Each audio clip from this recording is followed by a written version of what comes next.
Bonjour à tous et bienvenue dans le grand JT d'éducation. Tout de suite, le sommaire. Messages de haine, menaces de mort. Aujourd'hui, 1 jeune sur 5 est touché par le cyberharcèlement. Comment lutter contre? On en débat avec nos invités en plateau. Et puis apprendre à lire en 80 heures. Oui, 80 heures, c'est possible. C'est ce que promet en tout cas la méthode LearnUp, une très utilisée aux États-Unis. Et Pascal Rigaud, son fondateur, viendra justement nous en parler en plateau. Et puis enfin, Mickaël Dorian parlera d'une appli qui cartonne. Il s'agit d'une appli pour chasser les invaders à travers le monde. C'est à découvrir en fin d'émission, mais tout de suite, c'est l'actu en bref. Bonjour Mickaël. Bonjour Virginie. Alors Jean-Michel Blanquer a reçu son bulletin de notes et il n'est pas terrible. Le Sénat a examiné à la loupe le bilan du ministre de l'Éducation nationale pour les élus. Les réformes du ministre ont été mal accompagnées, donnant ainsi le sentiment de naviguer à vue et de créer des générations d'élèves cobayes. Jean-Michel Blanquer qui était à Marseille cette semaine pour le lancement d'une nouvelle campagne en faveur de l'engagement civique. Visite à Marseille donc pour le ministre de l'Éducation nationale et la secrétaire d'État en charge de la jeunesse et de l'engagement, Sarah El Haïry. Ils ont notamment visité la classe Défense et Sécurité Globale du collège Stéphane Mallarmé. Des échanges ont eu lieu également avec les marins-pompiers ou encore les équipes du centre loisirs jeunes de la police nationale. Dans l'actualité, Éric Zemmour qui juge catastrophique le niveau de lecture des enfants. Éric Zemmour qui a récemment déclaré que 30 à 40% des enfants qui arrivent en 6e ne savent pas lire correctement et ajouté que dans certains quartiers, ce chiffre monte à 50%. Des propos vérifiés par nos confrères de France Info et qui, selon les dernières évaluations des élèves du primaire, sont vrais. Mais attention, cela ne concerne que la lecture. Le niveau global en français, lui, est bien plus élevé. D'après ces mêmes évaluations, 90% des élèves de 6e ont une bonne, voire très bonne maîtrise des compétences dans cette matière. Dans le 93, une arme à feu a été trouvée dans la cour d'une école. La nouvelle a été transmise par mail le 17 février dernier et a choqué les parents de l'école primaire Jean Lursa à l'Île-Saint-Denis. Un pistolet a été dernièrement trouvé par des élèves dans la cour de l'établissement qui se trouve à proximité d'un important point de deal. Personne n'a été blessé. Une cellule psychologique a été mise en place. Mickaël, c'est une info étonnante qui confirme que les genres ont la dent dure. Selon la professeure en pédiatrie Agnès Linglard, elle est chef du service endocrinologie de l'enfant au sein de la PHP, les retards de croissance ne sont pas assez souvent diagnostiqués chez les filles. Écoutez la raison, elle est à la fois étonnante en effet et inquiétante. Elle était interrogée sur Europe 1. La plupart des études montrent qu'effectivement, au moment du diagnostic, il y a plus de garçons qui arrivent vers nous, vers les pédiatres, les médecins, pour un retard de croissance, pour un diagnostic de retard de croissance. Et ça, alors que les pathologies qui donnent des retards de croissance, elles sont aussi fréquentes chez les filles que chez les garçons. Et donc en fait, c'est pas un problème de maladie ou de retard de diagnostic, c'est un problème en fait un peu sociétal. Parce qu'une fille petite, on s'en fiche, quoi, c'est ça? C'est pas qu'on s'en fiche, mais disons que c'est mieux toléré. Ouais. Voilà, c'est plus accepté dans la société qu'un garçon. Et comme quoi, il y a encore des efforts à faire sur le sujet des inégalités. Oui, réaction aussi de ma camarade Julia Vignali. On est tous un peu étonnés. On termine avec une étude de l'agence Erasmus. Les jeunes sont visiblement très motivés à l'idée d'étudier en Europe. Des jeunes qui souhaitent plus que jamais être informés sur les possibilités de mobilité, et ce, dès le collège. On apprend, selon cette étude, que 81% des 15-17 ans veulent partir étudier en Europe et participer à un programme Erasmus+. Merci Mickaël, à tout à l'heure.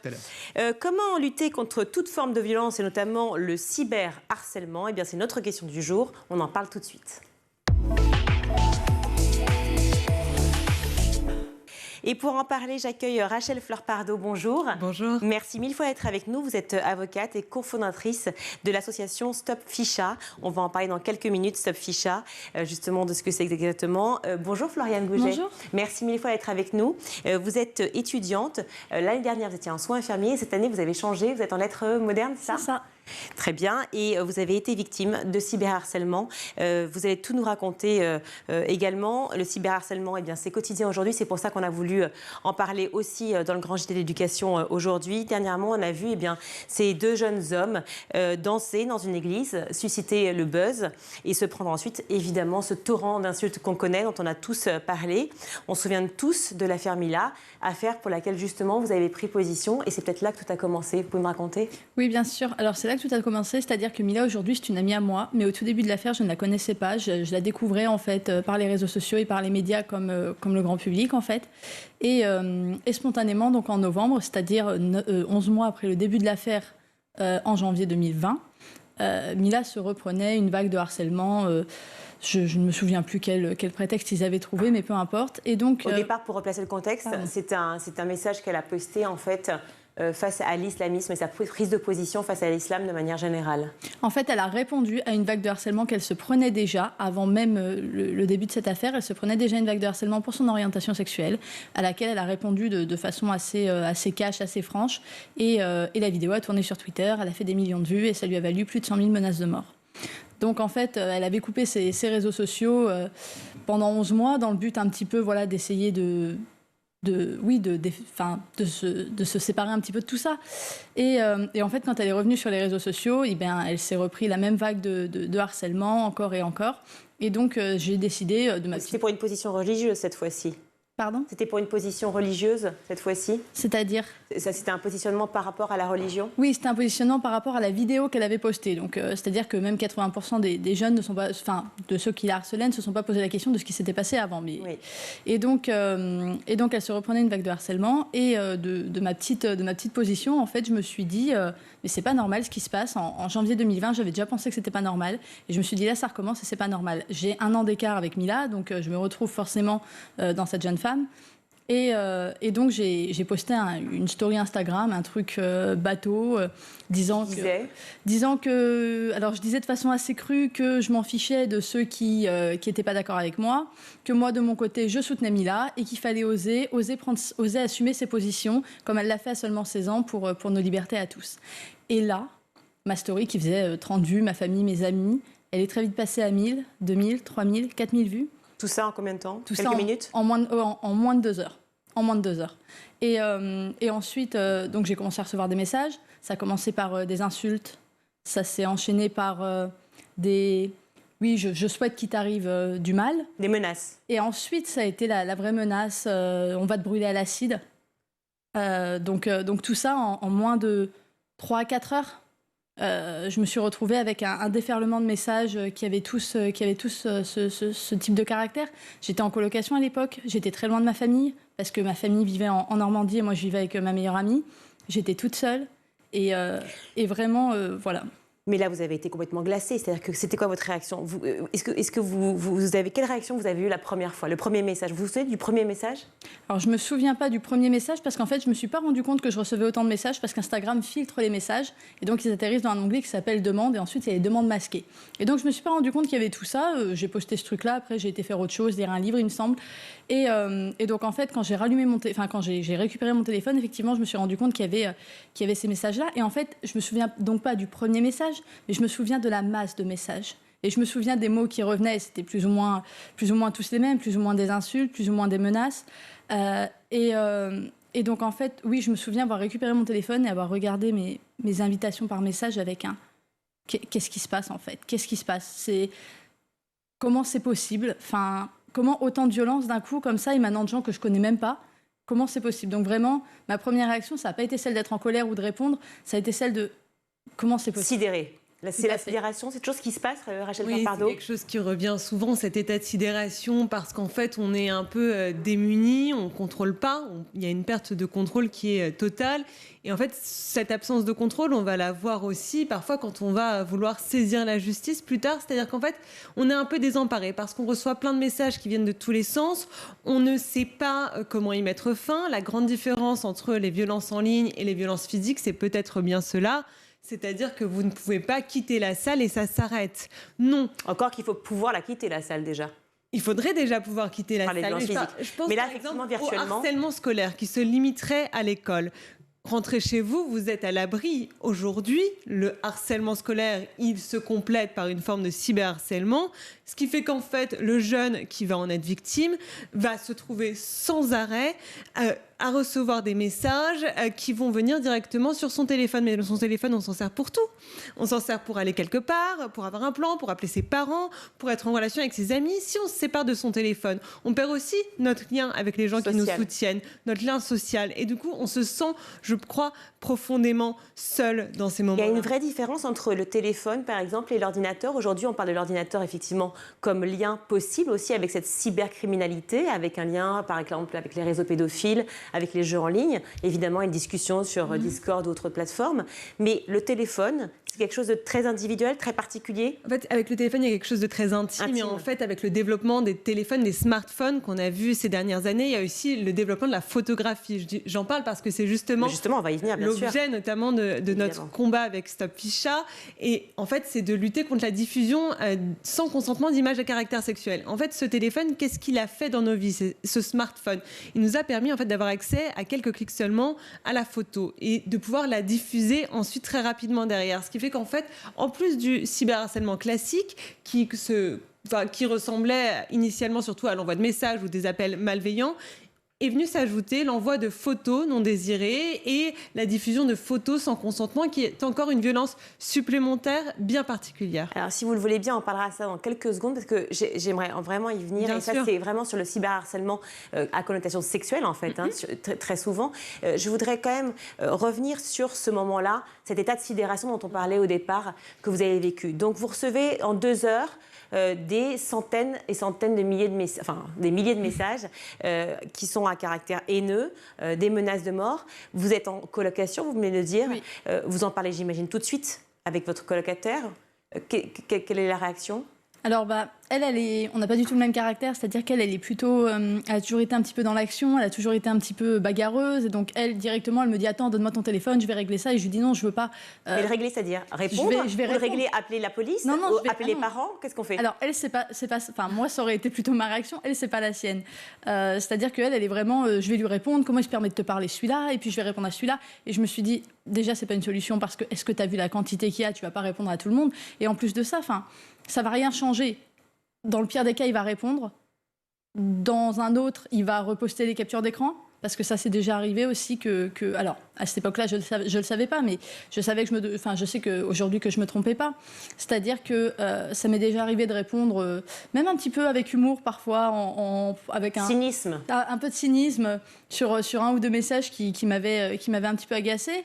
Et en fait, généralement, ça arrive que en fait, l'auteur reposte les captures d'écran et réappelle à votre lynchage parce que vous avez osé au moins essayer de vous défendre, en fait. Et on reposte les messages et c'est ce qui est arrivé d'ailleurs 3 mois plus tard. Donc là, ça c'est la position de votre colocataire, oui. Colocatrice.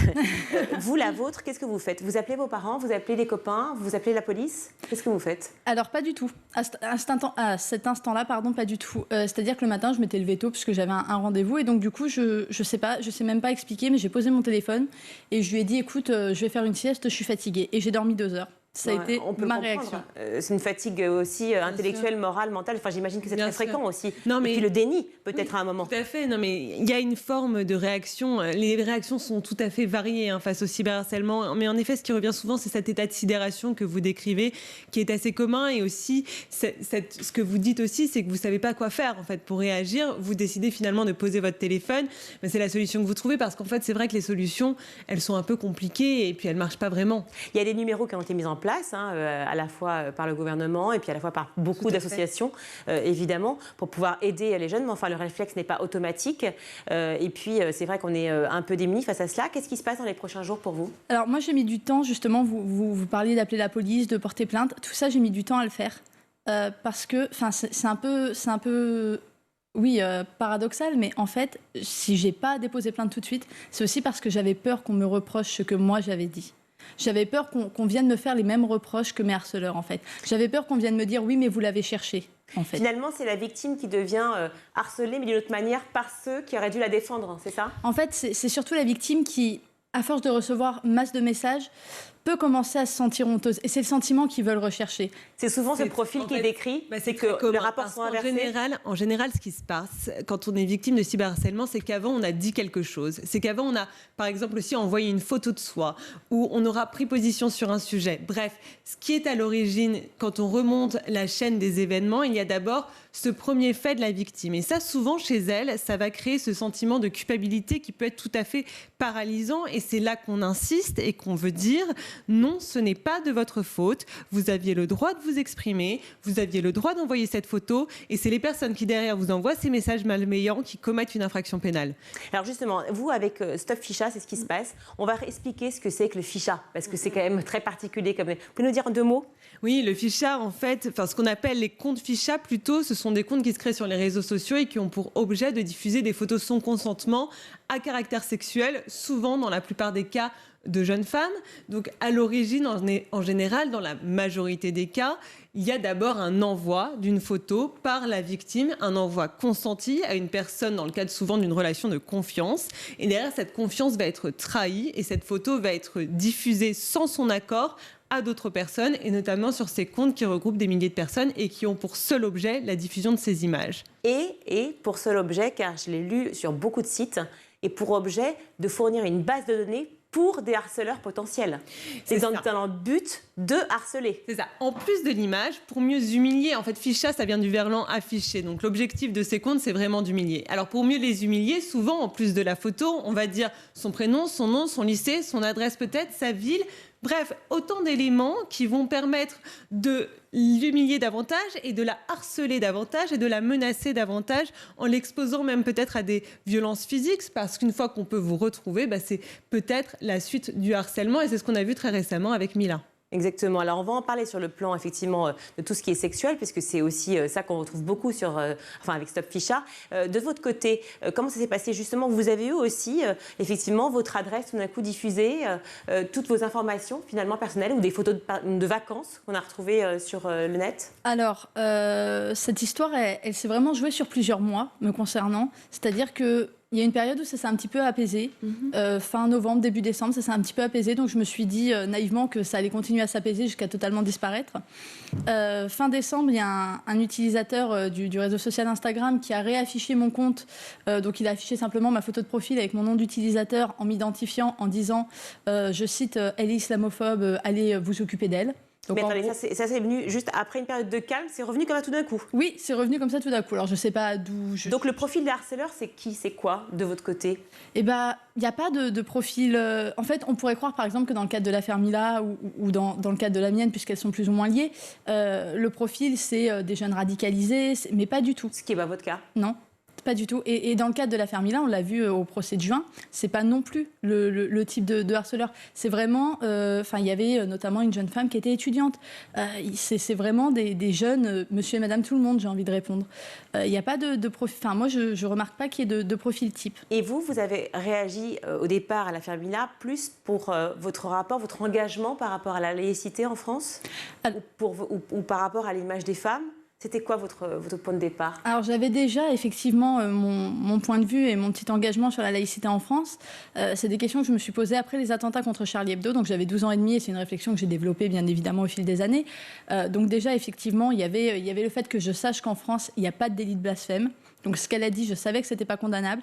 En plus, il y a eu effectivement un classement sans suite concernant ces propos. Vous vous référez à la loi, en l'occurrence, là. Oui. Je me réfère très souvent à la loi parce que c'est peut-être ce qui reste, en fait, en cas de cyberharcèlement, quand tout le monde essaie de... garant des libertés. C'est ça. C'est ça. Et pour vous répondre, du coup, est-ce que mon adresse a été publiée ? Elle a été publiée, donc encore plusieurs mois après, elle a été publiée en mars, il me semble. Mais c'était quoi votre quotidien ? C'est-à-dire que vous ne pouviez plus sortir de chez vous ? Eh bien, en fait, j'avais été médiatisée par rapport à cette affaire. Et donc, il y a un utilisateur qui m'avait d'abord demandé de supprimer ma bannière Twitter. Ma bannière Twitter, en l'occurrence, c'était le dessin d'Alice de Charlie Hebdo. Alors, je ne sais pas si vous le connaissez, mais qui se moque un petit peu d'Erdogan. Et donc, je l'avais mis en bannière parce qu'à un moment donné, ils avaient voulu le faire censurer. Ce dessin a été condamné notamment en Turquie. Et donc, c'était une façon un petit peu pour moi d'afficher mon soutien. Et donc, en fait, il m'a dit en message privé, enlève ta bannière. Et il a tweeté donc cette fameuse bannière avec des informations personnelles en partie visibles. Et il avait censuré le reste. Il m'a dit, si tu l'enlèves pas, je les publie. Et moi, j'ai choisi de ne pas l'enlever, en fait. Et effectivement... D'assumer jusqu'au bout. C'est ça, d'assumer jusqu'au bout. Par contre, j'ai déposé plainte pour chantage. J'ai déposé plainte pour piratage parce que mes données, il les avait bien eues quelque part. Et en fait, le lendemain, effectivement, il était 22h30. J'avais plus accès à mon compte Twitter parce qu'il avait été piraté une nouvelle fois et cette fois-ci, j'y avais plus accès. Et mon adresse a été publiée. Alors, elle venait notamment d'un bon de commande que j'avais passé quelques mois avant. Est-ce que votre agresseur, lui, assume ses propos? Est-ce que lui-même a publié son adresse, ses coordonnées? Est-ce qu'on sait qui c'est? Non, on ne sait pas qui c'est. Et la police a d'ailleurs beaucoup de mal à savoir qui c'est parce que c'est quelqu'un qui maîtrise très très bien les réseaux sociaux, qui maîtrise très très bien l'utilisation de serveurs VPN ou de choses comme ça qui permet de masquer son Ça fait combien de mois? C'était en mars. Donc, Depuis mars? Comment c'est possible qu'on n'ait pas l'identité du harceleur? Eh bien, écoutez, c'est malheureux, mais c'est souvent le cas. Moi, j'ai reçu dans un dossier il y a 2 jours, là, donc j'y repensais, mais j'ai reçu un papier en fait qui montre dans le dossier pénal que le parquet, le procureur de la République, avait demandé à Telegram qu'on lui transmette des informations sur l'auteur. Eh bien, la réponse est très claire. Telegram a refusé de répondre à ces demandes. Et ça arrive encore bien trop souvent. Et ça complique évidemment le travail des enquêteurs qui, même s'ils sont de plus en plus nombreux, même s'ils sont de plus en plus formés, ils ne le seront pas encore assez pour faire face à l'ampleur de la haine en ligne, qui va demander ces prochaines années, je pense, des investissements colossaux en termes de formation, en termes d'outils technologiques et en termes aussi de personnes, en termes d'agents qui seront dédiés à ces affaires-là, parce qu'en effet, ça appelle des compétences particulières et on est dans un moment où en fait, ce type d'infraction ne va faire que s'amplifier. C'est ce qu'on voit déjà aujourd'hui et ce sera encore pire demain. Alors justement, les informations dont on parlait tout à l'heure par rapport à Stop Ficha, par rapport au Ficha, au compte Ficha en général, et toutes ces photos qui sont diffusées. Il y a des photos que l'on prend de manière tout à fait naïve en vacances, par exemple, les photos de nos enfants, nous-mêmes en photo avec nos copines quand on a 20 ans sur la plage. Et puis, il y a ces fameuses relations qu'on a où tout d'un coup, on a envie de s'échanger des photos. Quelles sont les réactions déjà, premièrement, des parents lorsqu'ils apprennent que leur enfant, leur adolescent est confronté à cette situation? Est-ce que le parent est compréhensif ou est-ce que la première réaction, c'est comment tu as pu partager une telle photo? Évidemment, ça varie d'un parent à l'autre. Certains parents vont peut-être d'abord se montrer compréhensifs, mais c'est vrai que dans de nombreux cas, il y a d'abord cette réaction, ce choc. Pourquoi tu as fait ça? Tu aurais dû m'en parler tout de suite, mais à quoi pensais-tu? Et en fait, cette réaction, elle est humaine, c'est un parent qui s'inquiète, mais finalement, elle peut vraiment avoir pour effet de culpabiliser la victime. Et surtout, cette réaction, elle vient d'un tabou qu'on a encore beaucoup, c'est-à-dire le tabou des rapports sexuels, des relations sexuelles qu'on a vraiment du mal à aborder dans les relations parents-enfants et que malheureusement, aussi est un rôle que l'école a du mal à prendre, c'est-à-dire cette éducation sexuelle qui libérerait davantage la parole des jeunes et qui pourraient d'ailleurs aller, s'ils étaient plus éduqués, si c'était moins un tabou, aller s'en ouvrir plus facilement à leurs parents. Oui, parce que tout à l'heure, vous parliez effectivement on appelle ça le sexting, consenti et non consenti. Vous pouvez nous en dire un mot, s'il vous plaît, parce que c'est très important de marquer la différence. En fait, dans beaucoup de relations aujourd'hui, ça devient vraiment une norme. C'est-à-dire s'envoyer une photo à caractère sexuel quand on est en couple, ça devient quelque chose de très classique, surtout chez les plus jeunes, et c'est même ancré maintenant dans le processus de séduction. Donc ça, c'est du sexting, l'envoi de nudes de façon consentie. Si d'accord, c'est classique, c'est même admis, quoi. Aujourd'hui, quand on parle avec des personnes qui ont moins de 18 ans, entre, disons, 15 et 18 ans, oui, c'est quelque chose qui est très classique, c'est quelque chose qui se répand de plus en plus, qui est attendu. Et parfois, ça peut être tout à fait consenti des deux côtés. Et parfois, il peut aussi y avoir une pression, une forme d'attente d'une des deux personnes sur l'autre qui va la pousser sous forme de pression psychologique à l'envoi de ces photos. Et ensuite, ça peut derrière mal tourner. Je pense notamment à une jeune femme qui s'appelle Alia, qui s'est beaucoup exprimée dans les médias, qui, elle, avait cette relation, elle était amoureuse. Ils échangent. Un jour, il lui demande une photo, elle lui envoie, elle est amoureuse, et puis un jour, elle lui dit en fait, maintenant, tu vas m'en envoyer tout le temps, sinon je vais les diffuser. Voilà. Donc ça peut mal tourner. Dramatique. Et ce cybersexisme que l'on ressent et que l'on voit aujourd'hui encore, est-ce que c'est parce qu'il y a toujours finalement ces clichés qui perdurent dans la société entre les hommes et les femmes? Évidemment qu'il y a ces clichés qui perdurent dans la société entre les hommes et les femmes. Évidemment qu'Internet les reproduit à l'infini grâce à des algorithmes qui sont biaisés, qui vont montrer d'abord en premier lieu des femmes qui correspondent à certains critères de beauté. Bref, tout ce tas de choses qui créent en fait sur Internet un terrain sur lequel les violences sexistes et sexuelles vont pouvoir se développer sans limite. Aujourd'hui, vous avez le courage de venir encore en parler, vous exprimer, raconter votre histoire. Elle n'est pas terminée.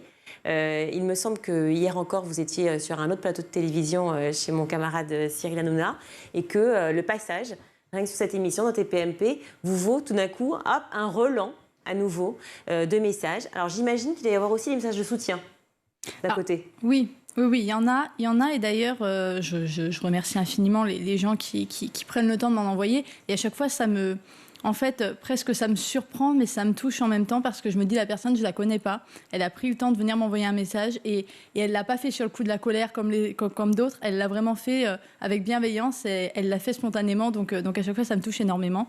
Mais oui, je suis presque plus surprise parfois de recevoir de la bienveillance et oui, ça fait plaisir, mais c'est pas la majorité malheureusement. Est-ce que c'est pas aussi une sorte de perversion, ce système de réseaux sociaux? Parce que force est de constater que c'est formidable, hein, c'est-à-dire de pouvoir avoir accès dans la seconde au monde entier, à toutes les informations du monde et à pouvoir des discussions avec la planète entière, c'est génial. Mais est-ce qu'il n'y a pas cette forme effectivement de perversion de se dire à un moment, on rentre dans un univers, on rencontre des gens de manière virtuelle qu'on ne connaît pas, qui deviennent des soutiens tout d'un coup, ou alors effectivement, dans le pire des cas, des agresseurs?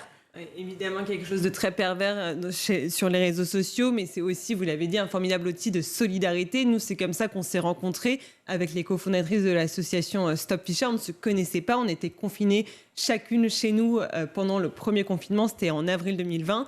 Et de là est née cette association qui aujourd'hui a pour but de lutter contre une des dérives des réseaux sociaux. Donc c'est les deux. En fait, c'est un formidable espace d'échange, mais pour qu'il le reste, il faut absolument qu'il soit mieux régulé. Parce que sinon, c'est quoi la solution quand on est harcelé? C'est de les quitter, les réseaux sociaux. C'est de ne plus s'exprimer. C'est la censure. Ça changerait quelque chose parce qu'en fait, une fois qu'on a amorcé, que la bombe est amorcée, de toute façon, qu'est-ce qui se passe? Reste l'adresse, reste le numéro de téléphone, reste le visage qui est marqué. Donc est-ce que même si on quitte les réseaux sociaux, c'est terminé? Non? Non, en fait, et c'est aussi une des grosses difficultés aujourd'hui. C'est-à-dire que ça peut ne jamais s'arrêter. C'est quelque chose qui est, à mon sens, pas encore assez pris en considération par les juges qui allouent des dommages et intérêts aux victimes.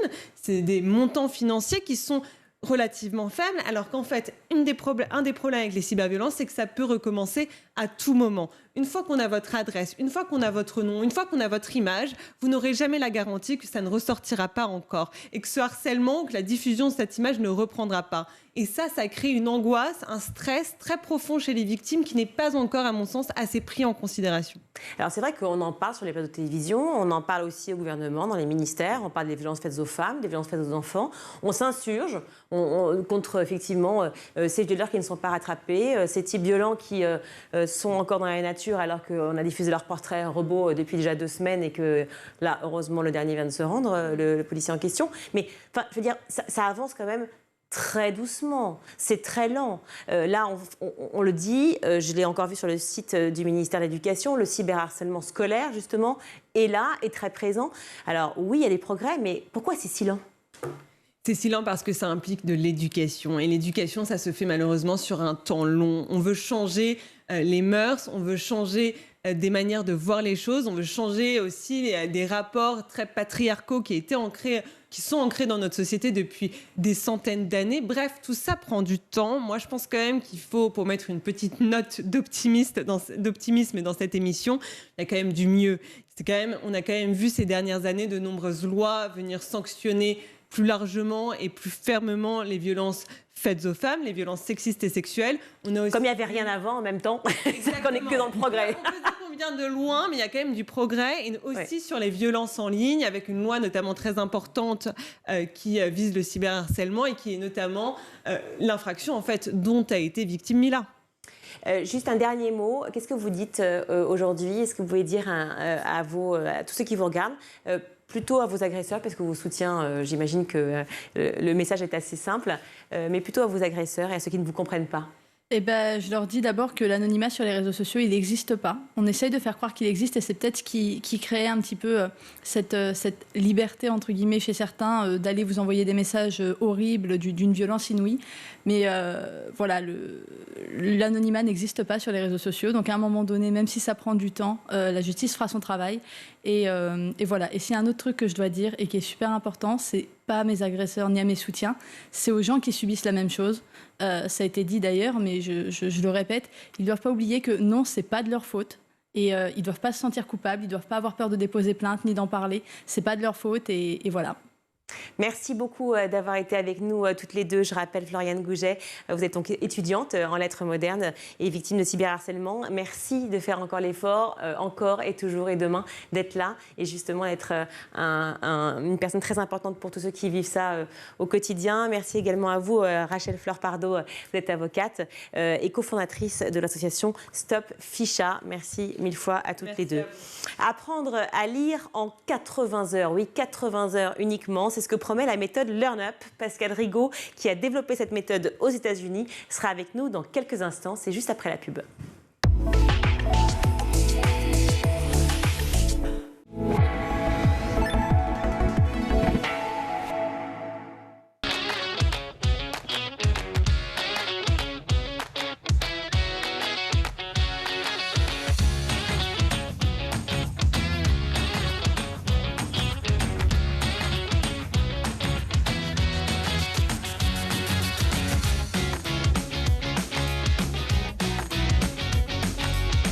En plateau, des profs, des élus, des parents et bien évidemment des élèves. Vous avez la parole. Chaque jour dans le MAG, je compte sur vous. En compagnie de spécialistes et d'invités, je vous propose de découvrir ces technologies qui font bouger le monde de l'éducation. En compagnie de chroniqueurs et d'invités, nous tenterons de répondre à une question d'actualité qui concerne l'éducation. Nous vous donnons chaque jour la parole dans le grand JT de l'éducation. Tout au long de l'émission, on échange sur la mode, la culture, la psychologie à travers nos rendez-vous hebdomadaires. Nos chroniqueurs et moi-même, nous vous proposons des clés de compréhension et des pistes d'action en matière d'éducation. Je vous propose un tête-à-tête avec une personnalité. Elle viendra se confier sur ses souvenirs en tant qu'élève. Elle partagera ses anecdotes et sa vision de l'école d'hier et d'aujourd'hui. À bientôt sur School TV.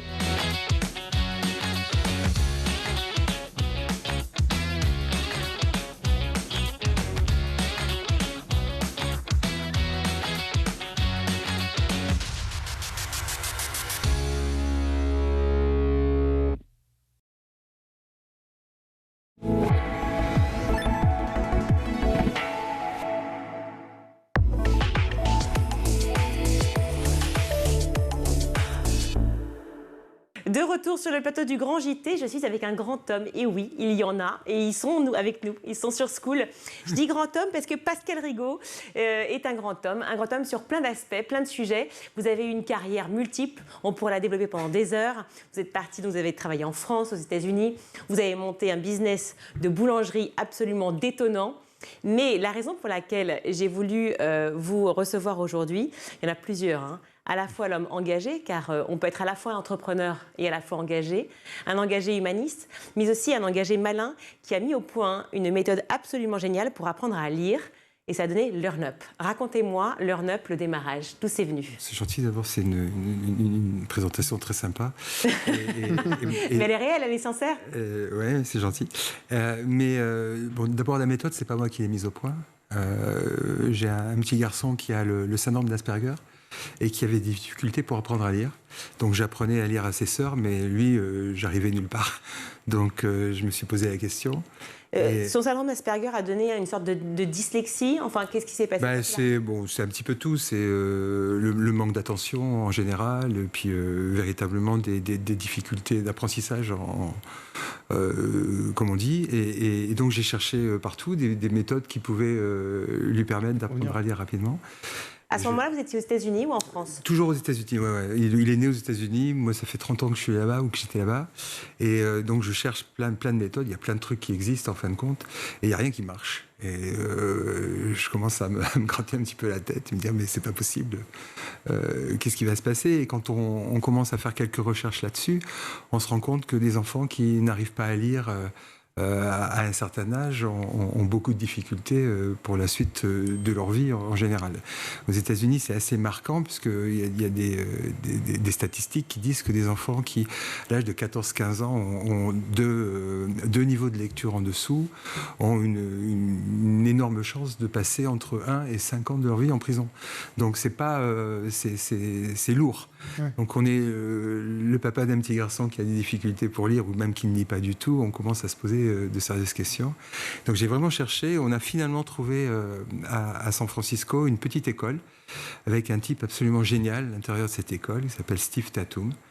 Et la première journée où Oscar est allé à l'école, il est revenu le soir avec un bouquin. Alors attendez, parce que ça c'est quand même fantastique ce que vous m'avez dit. L'école en question, comment vous la trouvez? En discutant, en parlant, bien sûr, on discute. Qu'est-ce qui vous attire dans cette école à ce moment-là? Le fait que d'autres gens nous disent que Pascal, tu devrais essayer cette école-là parce que ça a marché pour nous, ça a marché pour notre gamin, peut-être que ça marcherait pour le tien. Mais parce que c'est une école qui mettait en avant justement ce système d'apprentissage pour la lecture, ou c'était une école qui avait un autre regard sur la manière d'enseigner de manière générale? C'est ça, c'est une école qui avait plutôt un autre regard sur la manière d'enseigner en général, et bien évidemment sur des gens qui peuvent être dyslexiques, mais aussi des gens qui ont vraiment des difficultés d'apprentissage en général, des problèmes d'attention. Donc, vous rencontrez le directeur de l'école, j'imagine, avant que oui. Oscar y aille. Oui.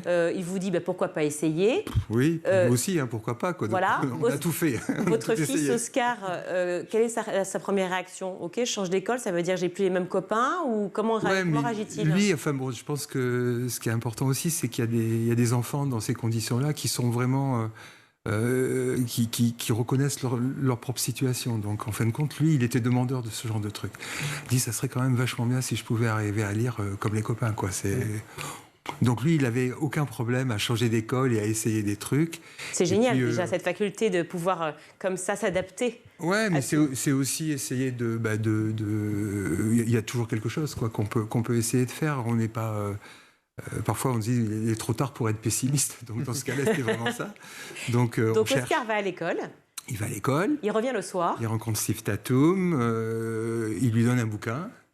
Donc, c'est quand même... Lequel, vous savez? Parce que c'est en fin de compte, Steve a créé toute une librairie de petits livres qui permettent aux enfants d'apprendre à lire en lisant, quoi.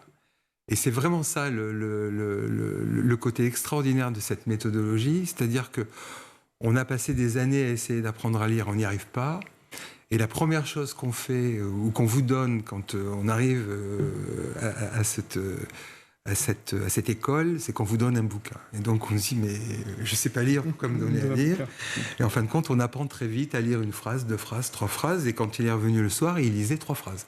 Mais alors, c'est-à-dire que tout d'un coup, c'est aussi la mise en confiance, c'est la responsabilité que l'on donne à Oscar, en l'occurrence, à l'enfant, de se dire, mais si, tiens, je te donne un bouquin et tu vas y arriver. C'est aussi ça dont il avait besoin? Je pense que c'est de toute façon ce qui se passe, puisqu'il y a vraiment un geste, il y a un apprentissage de la lecture pratiquement immédiat, donc une prise de conscience et de confiance en soi extraordinaire. Et donc il a fait ça, et puis après, ça n'a été... il savait lire 2 mois plus tard ou 3 mois plus tard, il était au même niveau que les autres, et puis il prenait des bouquins, et puis quand on a le syndrome d'Asperger, de temps en temps on a des grosses lubies. Donc il revenait avec 10 bouquins le soir. C'était il ne faisait que lire. Et donc moi dans ma petite tête, je me suis dit, mais c'est juste pas possible que Steve Tatum et sa méthodologie reste confidentielle. Ne s'adresse qu'à quelques enfants, peut-être même quelques enfants privilégiés de San Francisco. Donc je suis allé le voir. Et je lui ai dit, mais Steve, d'où vient cette méthode? Parce que pour moi, c'est assez fondamental de savoir comment est-ce que les gens arrivent à créer des méthodologies de cette espèce. Est-ce qu'ils les créent de toutes pièces? Est-ce qu'ils s'inspirent de choses qui sont déjà existantes? Alors c'est ma question justement. Et c'est en fin de compte, moi, c'est peut-être ce qui m'a convaincu plus que le reste, c'est que justement, il s'est inspiré de plein de méthodes déjà existantes. Il y a rajouté sa propre vision, personnalité, ressenti de ce que ça voulait dire d'apprendre à lire à des enfants. Et en fin de compte, il en a fait une méthode totalement nouvelle, mais en s'inspirant de choses qui étaient déjà existantes, qui avaient déjà fait leurs preuves. C'est quoi? C'est des méthodes de phonétique, de son? C'est quoi? Oui, il y a un petit peu, quand on regarde la géographie de toutes les méthodologies qui peuvent exister. Alors moi, je parle des États-Unis parce qu'il y a une phonétique différente. Des syllabes qui fonctionnent pas de la même façon en anglais qu'en français, etc. Sûr. Et donc lui, il a fait ça. Il a vraiment pris les meilleurs côtés de chacune de ces méthodologies. Et il s'est dit, et là, je crois que c'est assez extraordinaire, c'est qu'il a dit, je vais créer des petits bouquins, des livres qui vont leur permettre de s'intéresser, de lire des histoires tout de suite. Parce que si c'est la lecture pour la lecture, on le sait tous, c'est toujours un petit peu barbant. Mais là, lui, c'est vraiment des petites histoires extrêmement faciles à lire et à comprendre avec sa méthodologie des phonétiques derrière. Mais je le disais en introduction, quand même 80 heures pour savoir lire. Ouais. C'est rien, 80 heures. Alors, c'était 70 heures en one-on-one, comme on dit aux États-Unis. En face à face. En face à face réel, personnel. Et en fin de compte, on a, grâce au Covid, on a... J'aime bien le grâce au Covid. Ouais, je crois que vous êtes le seul à le dire, le grâce au Covid. Avec Covid. Non, c'est vraiment... je pense qu'il y a eu beaucoup de choses de très bien qui ressortent de tout ça. Enfin. Ça, c'est l'optimisme de Pascal Rigaud. Il faut que vous le sachiez. Voilà comment on est entrepreneur. Ouais. C'est quand on est définitivement optimiste, mais ça, on va parler dans quelques instants. Ouais. Dites-moi. Mais et oui, donc on a repris cette méthodologie. On s'est dit, c'est juste pas possible aujourd'hui on pensait que c'était pas possible de ne pas faire du one-on-one avec l'élève, l'enfant en face du professeur ou du mentor. Et en fin de compte, on s'est aperçu que ça marchait aussi bien remote avec les enfants loin de la salle de classe, etc. Et ça, donc, ça prend un tout petit peu plus de temps. On essaie de faire une session en direct avec les enfants, de façon à ce que le professeur et l'enfant fassent connaissance. Donc, c'est pas tout de suite, et ce n'est pas que du remote tout de suite. Et ça a fonctionné. Et on s'est dit, mais c'est un truc de fou.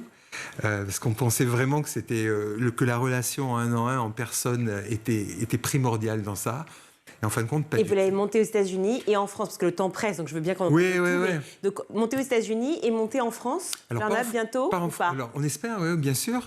Bon, je pense qu'on a énormément de boulot encore à faire aux États-Unis parce qu'on est en train de le scaler à une très très grande échelle avec une méthodologie aussi vraiment particulière sur la façon de dupliquer la méthode. Et puis après, bien évidemment, on a une personne en Italie qui est en train d'essayer d'imaginer comment le faire. Et je pense que si on peut le faire en italien, on sera capable de le faire en français. Mais c'est toute l'idée. C'est si on a trouvé quelque chose de génial, il faut absolument essayer de le partager avec le plus grand nombre, le plus rapidement possible. J'ai envie de vous dire, ça presse en France, parce que je ne sais pas si vous avez vu, mais on a eu les résultats là, qui sont tombés des évaluations des primaires, et on apprend que plus de la moitié... Des primaires en école, pas les primaires aux élections. Pas aux élections, mais on apprend que plus de la moitié des enfants qui rentrent en 6e ont des difficultés pour apprendre à lire. Donc, je crois que ça presse partout. Ça presse partout. Et puis, bien évidemment, comme nous, on est français et qu'on a envie d'avoir un impact aussi sur notre propre territoire, ça fait quand même partie des priorités. Mais je crois qu'en France, il n'y a pas que ça. Il y a aussi un rapport qui vient de dire qu'on faisait de moins en moins de sport. Il y avait un gros problème avec les mathématiques. Un gros problème avec les mathématiques. Il y a beaucoup de sujets, mais sujets sur l'égalité des chances et des reconnaissances, on en parlera peut-être. Mais il y a plein de choses. Mais à chaque fois qu'il y a des problèmes comme ça, il y a des vraies opportunités, quoi. Bien sûr. Et justement, cette opportunité, vous l'avez saisie. Donc, au moment où vous rencontrez Steve Tatum, c'est ça? Ouais. Steve Tatum, que vous voyez les progrès fulgurants d'Oscar, et que vous voyez bien que ça fonctionne aussi avec les autres élèves finalement de l'école, vous vous dites il faut pouvoir développer un maximum aux États-Unis.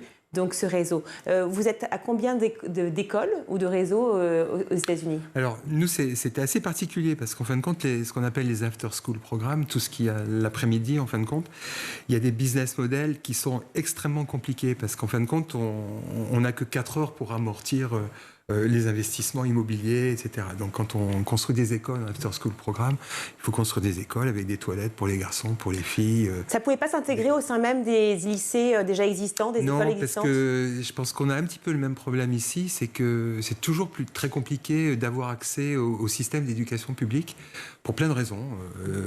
C'est pas que c'est bien ou c'est pas bien, mais c'est compliqué, c'est lourd, il y a toute une hiérarchie, il y a des habitudes qui sont là. Donc nous, on a sciemment et clairement pas voulu faire comme ça, pas voulu passer par le système public, et on s'est dit on va au contraire passer par le système des entreprises. Pour la première chose, c'est que quand on était brick and mortar et qu'on faisait des vraies écoles, on se disait ça va être très difficile d'amortir tout ça, donc on parlait aux entreprises, je leur disais, vous, toutes les grandes entreprises, en fin de compte, à partir de 15h, 15h30 l'après-midi, il y a bien une salle qui est libre, un tableau qui est là, de l'équipement, un service de sécurité, du parking, des toilettes. Et oui, parce qu'il faut le financer, effectivement, ce projet. Donc, il faut trouver le moyen de pouvoir amortir les coûts. Exactement. Donc, si on n'a pas à financer la partie immobilière, et si on s'associe avec des entreprises qui existent déjà, ça marche à plusieurs niveaux. Bon, d'abord, on n'a effectivement pas l'investissement matériel à faire dans un premier temps. Et ensuite, on peut entraîner avec nous tous les collaborateurs et les salariés de ces entreprises-là, qui peuvent devenir des mentors, mais qui peuvent aussi devenir des professeurs. Il y a 3 semaines, on a formé 500 professeurs en online, sur tous les États-Unis, à la méthodologie. Donc ça veut dire que non seulement on peut apprendre les enfants, mais on peut apprendre aussi les professeurs à enseigner d'une façon totalement remote. Et puis il y a le réseau, parce qu'en fait ce n'est pas rien aussi de démarrer dans la vie avec aussi un système de mentorat et donc de réseau pour plus tard.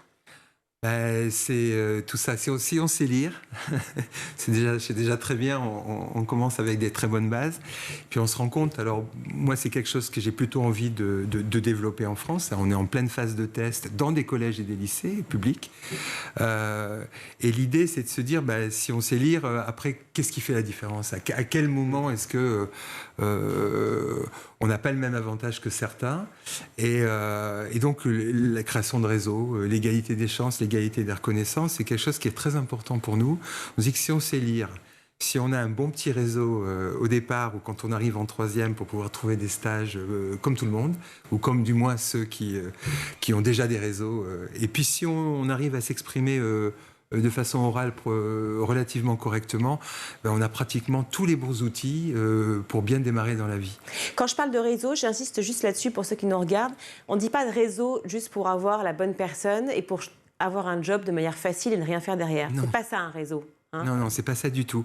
Nous, on pense qu'à partir de la 6e, on peut déjà commencer à faire prendre conscience aux enfants que c'est hyper intéressant de rencontrer des gens qui exercent des professions ou pour des étudiants qui ont choisi des professions, parce que c'est très important, d'après nous, que les jeunes puissent parler aux jeunes aussi.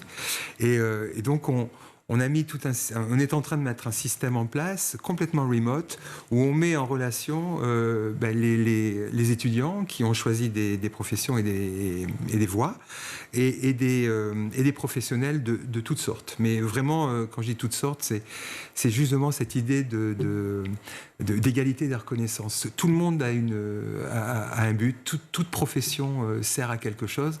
Enfin, c'est des poncifs, mais non, c'est pas des poncifs, c'est une réalité. S'il n'y avait pas d'éboueurs aujourd'hui dans les villes, il faudrait 40 fois plus de médecins, quoi. Enfin, la réalité, elle est là, quoi.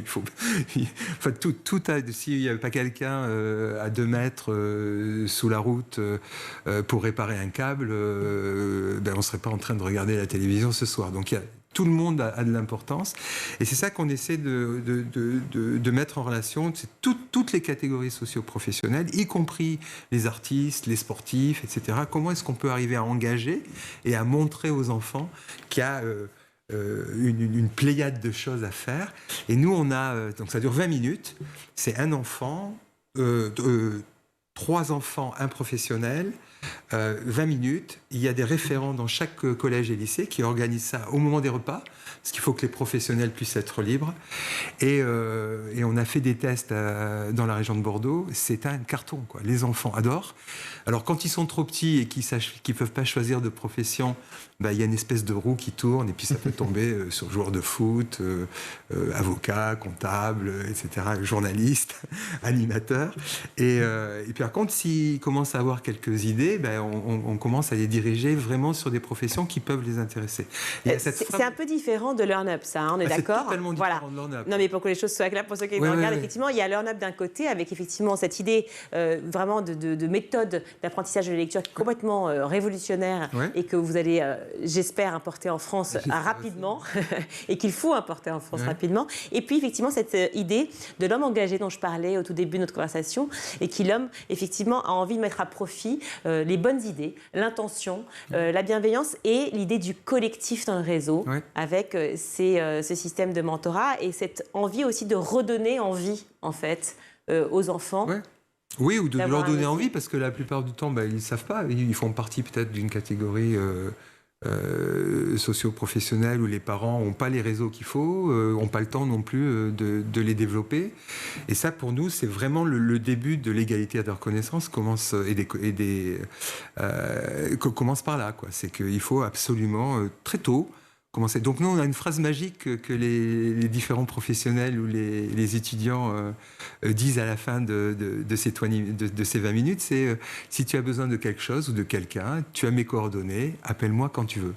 Et donc c'est 6 sessions par an, donc 6 sessions, 6 fois par an, les enfants rencontrent différents professionnels, différents étudiants qui peuvent les amener à aimer un métier plus qu'un autre. Et donc à la fin quand on fait 6e, 5e, 4e et 3e, on se retrouve avec 24 contacts. Et quand on sait, bien sûr, les facteurs exponentiels de tout ça, 24 personnes qui en connaissent 24, qui en connaissent 24, qui en connaissent 24. En fin de compte, ils ont déjà établi un réseau de fous sans s'en rendre compte.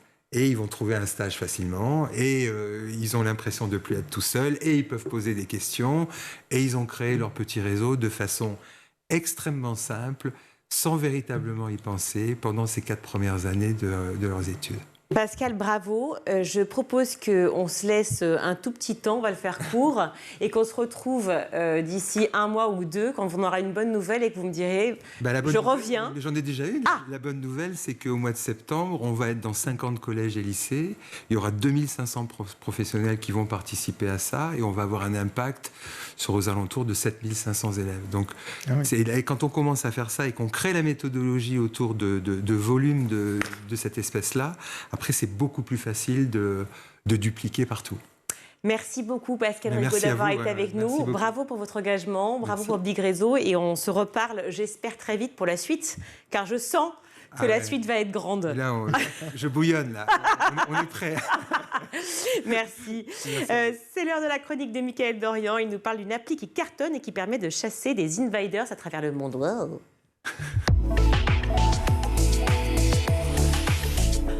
Mickaël, alors aujourd'hui, vous nous parlez d'un jeu qui fait aussi bien fureur chez les enfants que chez les parents. Oui, Virginie, si je vous dis attrapez-les tous, vous me dites ? Les Pokémon. Pokémon, évidemment, même si ce n'est pas de Pokémon Go dont je vais vous parler. Ce soir, le jeu smartphone Pokémon Go, qui était devenu un véritable phénomène de société en 2016, s'est fait depuis rattraper par une version street art, adaptée également d'un jeu vidéo, mais beaucoup plus vieux que Pokémon. Vous souvenez-vous de Space Invader ? Ah oui, classique du jeu vidéo sorti au Japon sur arcade à la fin des années 70. Alors pour les plus jeunes qui nous regardent et pour toute la régie de School TV, parce qu'il faut le dire Virginie, School TV est une chaîne fabriquée par des jeunes qui sont actuellement tous en train de se dire mais qu'est-ce qu'il nous raconte ce vieux chroniqueur ringard ? Une borne d'arcade, ça ressemblait à ça. Voilà, on va voir en image. On en trouvait en général dans les cafés, un peu branchés. Pour jouer, il fallait de la monnaie, beaucoup de monnaie, à tel point que pour la petite histoire, à sa sortie au Japon en 1978, Space Invader aurait entraîné une pénurie de pièces de 100 yens. Alors, qu'est-ce que ce vieux jeu vidéo avec ce vieux chroniqueur ringard vient faire aujourd'hui? Alors, ce jeu vidéo, il est devenu une véritable source d'inspiration pour un artiste français. Il se surnomme Invader et depuis une vingtaine d'années, il parcourt le monde pour recouvrir les murs de petits monstres en mosaïque tirés du jeu vidéo. Voici quelques-unes de ses œuvres en images.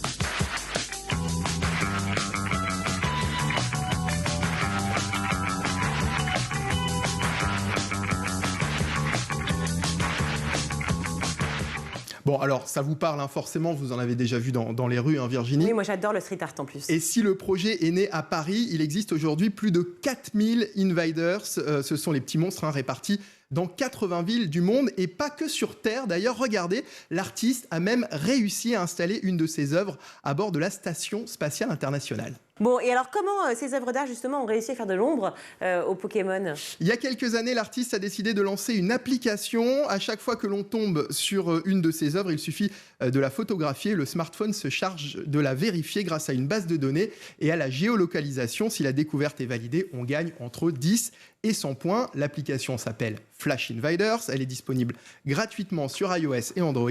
Et avec ses plus de 100 000 participants à travers le monde, elle est devenue tellement populaire que l'artiste expliquait dernièrement qu'il ne pouvait plus poser une pièce dans un endroit sans qu'elle soit flashée dans les 2 heures. Un phénomène qui a permis à l'artiste d'élargir son audience, évidemment, et ses fans. Il est aujourd'hui suivi par près de 700 000 followers sur Instagram. Flash Invaders a également permis aux familles de jouer ensemble. Désormais à Paris, il est possible de rencontrer des groupes de flasheurs de 7 à 77 ans partis à la conquête des petits envahisseurs. Moi, je l'aime bien, votre petite vieille chronique ringarde. Je vous remercie, vous êtes Virginie. parfait, cher ami. Allez, tout de suite, c'est l'heure de Souvenirs d'écolier. Cette semaine, Malika Ménard reçoit la chanteuse Joyce Jonathan. Quel regard vous portez sur l'école d'aujourd'hui ? L'école d'aujourd'hui, j'essaye un peu de suivre parce que mes petits frères sont au collège et au lycée. J'ai 2 demi-petits frères du côté de mon père. Et donc, j'ai appris Ils sont que au collège, au lycée mon petit frère est en 3e, enfin le plus petit, et le plus grand passe son bac cette année. Il est en terminale, donc. Et donc, j'ai appris qu'il n'y avait plus de bac S, L, E, S, ce qui m'a beaucoup perturbée. Non, mais c'est terrible, parce que moi, je me moquais des bacs C, des bacs qu'on ne comprenait pas, nous. Et c'est quoi, alors, maintenant ? Et maintenant, en fait, il n'y a pas vraiment de terme, c'est que tu choisis des spécialités. En première, je crois que tu as genre 4 spécialités et en terminale, 2 ou 3, enfin, je ne sais plus précisément, mais ce qui est pas mal, parce que c'est vrai qu'au moins ça recentre sur ce que tu as envie de faire, sur tes facilités, tout ça, donc pourquoi pas. Moi, le vrai regret que j'ai du collège-lycée, c'est les conseillers d'orientation. Je trouve qu'ils savent pas, enfin, ils nous désorientent finalement totalement. Les conseillers de désorientation. Exactement. Ce sont des déconseils de désorientation. Il y a rien qui, enfin. Moi, quand j'avais fait mon truc de conseiller, où tu as un genre de test, ça correspondait pas du tout à ma personnalité. Il n'y avait rien qui avait à voir ni avec la musique, ni la psychologie. Et c'est pareil, c'était pareil pour mes copines, mes grandes sœurs. Et je trouve que c'est vraiment dommage, en fait, parce que on peut perdre du temps quand même quand on sort du lycée. C'est un moment qui est très dur dans la vie. On ne se rend pas compte. L'émancipation de ses parents, de son petit nid familial, de sa maison, tout ça. De choisir un métier, ça met une pression de dingue. Et finalement, je trouve que ça devrait être peut-être un peu plus développé. Peut-être qu'il faut qu'il y ait un peu plus de stage ou de formation dans ce cas.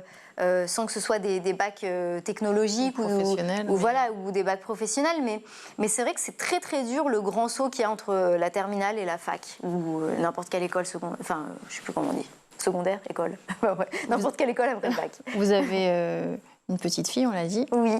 Quelle éducation vous comptez lui donner ? C'est dur à dire. Moi, j'aimerais bien qu'elle fasse une école comme j'ai pu faire, l'école alsacienne, parce que je trouve que c'est une école qui est à la fois structurante et en même temps qui n'est pas plan-plan. J'ai l'impression que... Non, mais c'est vrai, il n'y a pas un côté... en fait... Non, c'est l'usage de plan-plan. Ah, c'est plan-plan. Ouais. Ah, moi, j'aime bien ce mot. Ok. C'est vaxé un peu, ouais, plan-plan.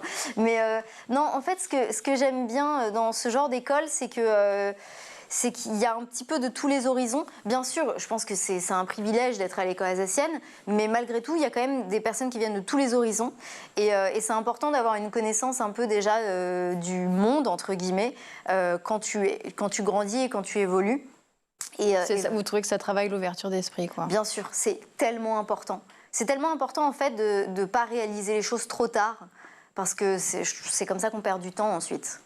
Donc elle sera sûrement à l'école alsacienne alors? Peut-être à l'école alsacienne, peut-être ailleurs. Mon amoureux est corse, je sais qu'il rêverait qu'on habite en Corse. Peut-être qu'on pourrait trouver un peu plus un moyen de faire Paris et la Corse. Mais bon, de toute façon, on n'y est pas encore, hein, elle a 15 mois. Il y aura de la musique dans sa vie? Il y en a déjà beaucoup, parce qu'on lui chante des chansons à peu près tout le temps. Et mon compagnon est pianiste, donc vraiment la musique est très, très présente tout le temps. Donc ça, c'est cool. Et puis elle est assez réceptive. Je pense que tous les bébés, les enfants sont réceptifs à la musique, mais du coup, c'est trop mignon parce qu'elle fait des petits sons, des la la la la la, comme ça. Elle a déjà du talent? Oui, je pense qu'elle a déjà une carrière qui s'ouvre à elle. C'est la fin de ce numéro. On se retrouve demain, toujours en compagnie de Joy Jonathan, pour la suite de Souvenirs d'écoliers. C'est la fin de cette édition. Vous pouvez retrouver évidemment tout sur schooltv.com et surtout sur le canal 247 des Freebox. Merci Mika. Merci Virginie. À demain. Oui.